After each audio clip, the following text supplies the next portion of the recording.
What if I told you that inside a locked safe hidden in a Manhattan mansion, investigators uncovered material so disturbing it could shake the foundations of power in America? A secret stash that wasn't just whispered about in tabloids but confirmed by major outlets, and yet years later so much of what was found remains out of the public's reach.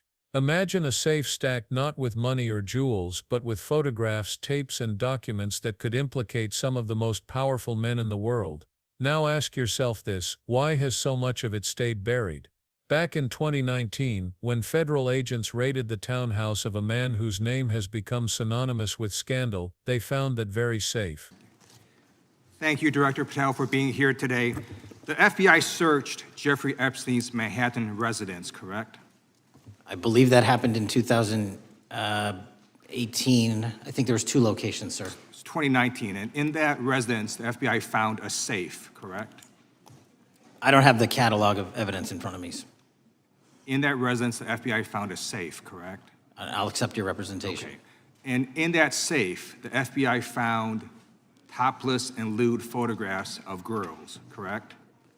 Again, sir, I'll accept your representation. I don't know. Thank you. It was all over the media at the time. There's a New York Times article that says Jeffrey Epstein is indicted on sex charges as discovery of nude photos is disclosed, dated July 8th, 2019. And the Times reports a trove of lewd photographs of girls was discovered in a safe inside financier Jeffrey Epstein's Manhattan mansion. Author Michael Wolff has conducted numerous interviews of Jeffrey Epstein. I'm going to play for you a video clip of what Michael Wolff said Epstein told him was in the safe and what he showed the author was in this safe. So let's please play that clip now. Elected. And I was sitting talking to Epstein, and he said, "Wait a minute, I got to show you something." And then he went into his safe, and he came out with photographs. They were Polaroids, I think, and he kind of spread them out like playing cards, and it was Trump. I mean, I think there were a dozen of them, and it was Trump with girls of an uncertain age at Epstein's Palm Beach house, where all of the things that he would ultimately be accused of took place. And I remember very vividly 3 of them. There are 2 in which Trump is, the girls, topless girls, are sitting on Trump's lap. And then a 3rd in which he has a stain on the front of his pants. And the girls are kind of pointing at it, sort of bent over, laughing. So Director Patel, I'm going to ask you a very broad and general question. As you know, Donald Trump and Jeffrey Epstein were friends. There are, of course, photos showing Donald Trump together with Epstein, correct? I don't have the entirety of the photographs, but I think they've been photographed in public together. All right. Are there any photos showing Donald Trump with girls of an uncertain age? No, How do you know that? because that information would have been brought to light by multiple administrations and FBI investigators over the course of the last 20 years. Well, you know what? That's just not true, because no one knew about the creepy birthday message that Donald Trump wrote to Jeffrey Epstein until the Wall Street Journal disclosed it, and then all of a sudden, the Epstein estate provides it to Congress. Well, so certainly, you weren't there at the search. You don't know what Epstein may or may not have done with those photographs even prior to the search. Maybe someone has it. Maybe the Epstein estate has it. You raise a great point. So I'm going to ask you, have you asked to talk to Michael Wolff? You raise a great point. I haven't personally asked to talk to Has the Michael FBI Wolff, asked? but you the to interview Michael Wolff? FBI, I'll get back to you if the FBI specifically So Michael Wolff has has ever. about 100 hours of testimony of Jeffrey Epstein. Wouldn't it be good for the FBI to interview Michael Wolff? I'm not saying they haven't, I just don't know. Has FBI subpoenaed the tapes that Michael Wolff has conducted of Jeffrey Epstein? I don't know. All right, so if you could provide us an answer, that would be terrific. Sure. Well, let me ask you this question then. Have you looked at all the photos in Epstein files? I have looked at all the information that the investigators who investigated this case have provided to run out credible leads. And in the Epstein files, was there that creepy birthday message that Donald Trump had written to Epstein? But that's what I was trying to tell you. You raise a great point. The estate of Jeffrey Epstein has a voluminous amount of information that they have not released before. Okay, so that's great. So Wouldn't it be great if FBI subpoenaed the estate of Jeffrey Epstein for all that information? The estate is under no obligation to provide that material, even pursuant to a subpoena. That's a That's great just- point. Yeah, that's just false. Okay. That's just false. You're the frickin' FBI. You can subpoena the information from the estate, and you better do that. I'd like That's to move literally on. not how it works. I'm going to move on now and talk about Epstein's client list. You confirmed that it exists. Attorney General Pam Bondi confirmed earlier this year that it exists. So I just want to ask you a simple question. Is Prince Andrew on Epstein's client list? The material related to Prince Andrew has been made public. Is Prince Andrew on the client list? We have released the index of names All right, that were is- in is- Jeffrey Is Epstein's. Donald Trump on Epstein's client list? The index has been released, and the index will speak for So I'm itself. just going to say, America, there's a huge red flag. The FBI director could not answer Gentlemen. whether Donald Trump was on Epstein's Gentleman's time client has list. expired. I Chair yield now back. recognizes the gentleman from Virginia. Thank you, Mr. Chairman. I want to thank the director for being here and for his News outlets reported at the time that explicit photographs were discovered inside. The safe was real. The contents were real. But from that moment forward, the trail gets murky. What exactly was seized, and why does the public still not know the full extent of what was inside? That's the first thread in a web that keeps getting more tangled the closer you look. Author Michael Wolff, who spent hours interviewing the disgraced financier, says he was personally shown Polaroid photographs pulled from that very safe.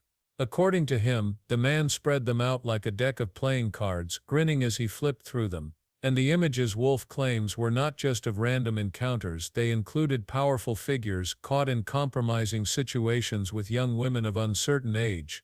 In one vivid detail, he recalled photos where girls were perched on laps, topless, laughing at something that made the whole scene even more disturbing. He says he saw it with his own eyes. Whether every detail holds up or not, the claim alone should have triggered a firestorm of scrutiny, yet curiously, it didn't. Why? When the issue came before Congress, the man now leading the FBI faced tough direct questioning. Lawmakers pressed him, did the Bureau review all the photos, the tapes, the messages? Over and over, his answers fell back on the same refrain, I'll accept your representation. I don't know, I haven't personally seen it. Not exactly the confidence-building response one would expect from the nation's top law enforcement official. And when asked whether certain infamous messages, like the unsettling birthday note linking two men long rumored to be close, were in the files, he said no. But almost immediately, that claim was undercut by the fact that new evidence, like that very note, surfaced only recently through independent reporting, not the FBI. That moment exposed a painful truth: either the FBI doesn't have all the information, or it has it and isn't releasing it. Both possibilities are deeply unsettling. Because if investigators never secured all the evidence from the estate that now controls many of those materials, then massive holes remain in the case. And if they did but won't disclose it, then the public has been misled about what transparency really means. The estate itself has become a shadow player in this story. Sitting on troves of material, documents, recordings, perhaps more photographs, it has released only what it chooses. When pressed on why the FBI hasn't forced full disclosure, the director insisted the estate isn't required to comply, not even with a subpoena. That's when one congressman snapped back, "That's just false. You're the FBI." The frustration wasn't just about one man's answers, it was about what those answers implied. If the most powerful investigative agency in the world claims it can't even compel evidence in a case of international interest, who exactly is it protecting?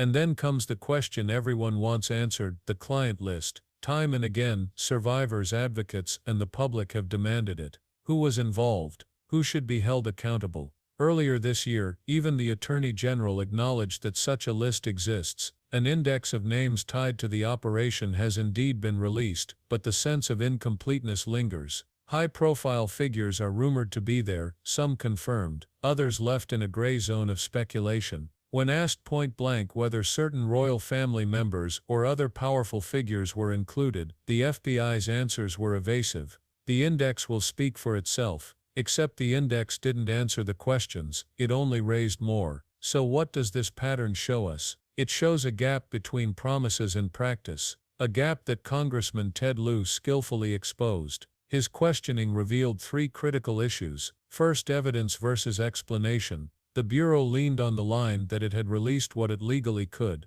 But without showing court orders, subpoenas, or motions to unseal, those claims are hollow. Saying we did everything possible is not the same as showing the paper trail that proves it. Second, transparency versus evasion. No one is asking to publicize the names of survivors or private details that would re-traumatize victims. But transparency means at least disclosing the categories of evidence seized, the motions filed, the court responses, and the leads pursued. It means letting the public see that every angle was chased down, every claim investigated. Without that, transparency becomes little more than a buzzword.